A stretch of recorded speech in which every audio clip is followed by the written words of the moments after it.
Taiwan's President Tsai Ing-wen will visit the United States on her way to and from Central America later this month, a move China's foreign ministry strongly condemned on Tuesday.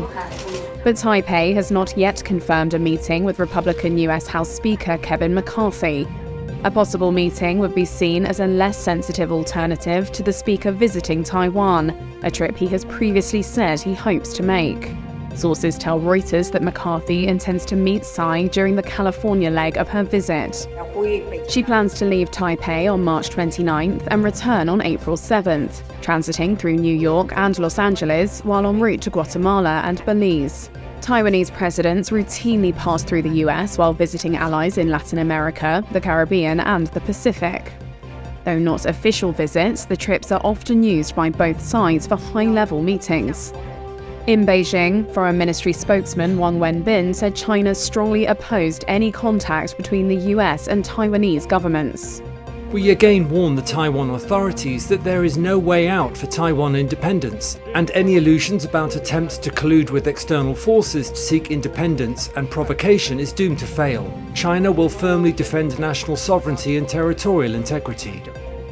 China staged war games near Taiwan in August after a Taipei visit by then House Speaker Nancy Pelosi. It has also said the US is colluding with Taiwan to challenge Beijing and is giving support to those who want the island to declare formal independence. Taiwan is China's most tense territorial issue and a major bone of contention with Washington. Taiwan has been an island of resilience. The US, like most countries, has no formal diplomatic relations with Chinese claim to Taiwan, To always stand with Taiwan. but is its most important international backer and arms supplier. As New York City prepared for a possible indictment of former President Donald Trump over an alleged hush money payment to porn star Stormy Daniels, in Florida, Governor Ron DeSantis waded into the media frenzy, criticizing Manhattan District Attorney Alvin Bragg for what he described as weaponizing his office. He's trying to do a political spectacle. But he also took a veiled swipe at the former president. I don't know what goes into paying hush money to a porn star to secure silence over some type of alleged affair. I can't speak to that. DeSantis, who is widely expected to run for president, is seen as by far Trump's most formidable Republican challenger, and his remarks about Trump's legal woes in New York seemed carefully calculated, says Todd Belt, professor of political management at George Washington University. Donald Trump and Ron DeSantis, of course, both from Florida, and both largely going after some of the same voters. Ron DeSantis is given an opportunity here. He doesn't want to come down too hard on Donald Trump because he wants those voters, but he does want to make sure that people think that he might be the better choice and the more electable choice for the Republicans in 2024. Trump railed against what he called a witch hunt in a video posted on Truth Social, Trump's social media website, after previously urging followers to protest what he said was his looming arrest. Our enemies are desperate to stop us because they know that we are the only ones who can stop them, and they know it very strongly. Belt says an indictment against Trump will excite his base, but perhaps only in the short term.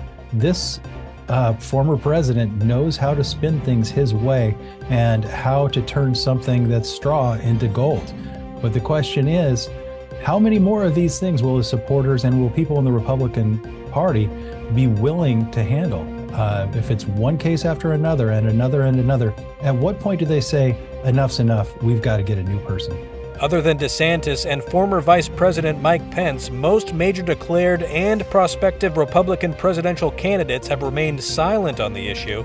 But at least one possible contender, former Arkansas Governor Asa Hutchinson, has said Trump should drop out of the race if he is indicted in Manhattan.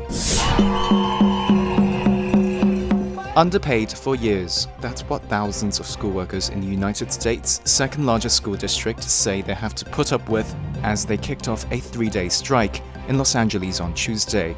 The employees gathered outside the LA Unified School District headquarters, shouting slogans and raising placards. They pressed for a 30% pay rise along with other demands. Local 99 of the Service Employees International Union says many of its 30,000 members, including school bus drivers, custodians, cafeteria workers, and classroom assistants, earn so-called poverty wages, averaging just $25,000 a year. Teachers also came out in support of the striking workers. Finlay Bunting was among them. As teachers, we spend a lot of time with this support staff. They're just magnificent. They work their asses off, and they've been starving. They've been underpaid for years. And these negotiations have gone a year without any progress. It's a typical LAUSD thing. They can't get off their butts and negotiate and get this done. The strike is the latest in a series of job actions by education workers across the country, who complain of burnout and low wages, leading to a teacher shortage in many parts of the US. LA School Superintendent Alberto Carvalho has acknowledged workers have been underpaid for years, and the district was committed to reaching a deal. The strike has disrupted class for nearly 500,000 students in LA, many who rely on schools for meals, counseling, and other social services. Dozens of meal distribution sites opened on Tuesday, giving out free food for students as schools are shut. Fox News was met with a skeptical judge Tuesday as the U.S. network tried to avoid a defamation trial it faces in the lawsuit from Dominion Voting Systems. It's one of the most closely watched media trials in years, and both sides have been hoping for a quick ruling without a jury over Dominion's $1.6 billion lawsuit. The company alleges Fox ruined its reputation as an election tech provider by knowingly airing vote-rigging claims that the network knew were false. However, Judge Eric M. Davis said in a Delaware hearing that he was still deciding whether or not to issue a summary judgment. He questioned the Fox legal team about its argument of neutral reporting privilege, where they say the network aired former President Donald Trump's claims about the 2020 election in pursuit of ratings, despite knowing they were not true. Roy Gutterman is a communications law expert and associate professor at Syracuse University. He says any outcome in the case may have major effects. This case has implications for all the parties involved. The plaintiff here certainly has a legitimate argument to make that its business was being impugned with allegations of election fraud. If that is your bread and butter, if that is your sole business, you can certainly understand how these allegations could harm their reputation. We all have reputations that we're concerned about. From a media standpoint, Fox, this could be a credibility issue with Fox. They're putting things on the air, perhaps to placate their viewers or rather than adhere to the truth. Dominion, for its part, must prove Fox knew what it was doing by a legal standard called actual malice. While on Tuesday, Fox lawyer Aaron Murphy argued that reasonable viewers understood that the claims Fox aired were just allegations. Fox also argues the impact of election coverage on Dominion's business was minimal, citing a December 2020 email in which Dominion's CEO said no customer cares about the media. The pretrial hearing is due to resume on Wednesday, and the trial itself is set to start on April 17th. How is China benefiting from sanctions on Russia?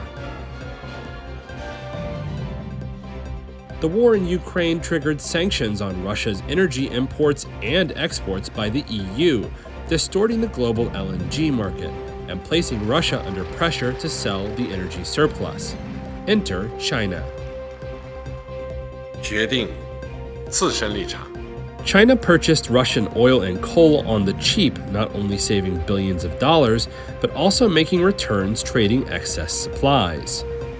President Xi says China wants a closer partnership with Russia that maintains international energy security and supply chains. How much has China gained so far? China's crude imports from Russia jumped 8% in 2022, even as the country's overall imports slipped due to a slowdown in its economy. According to Reuters calculations, Chinese refiners saved about $5.5 billion from April 2022 to January this year.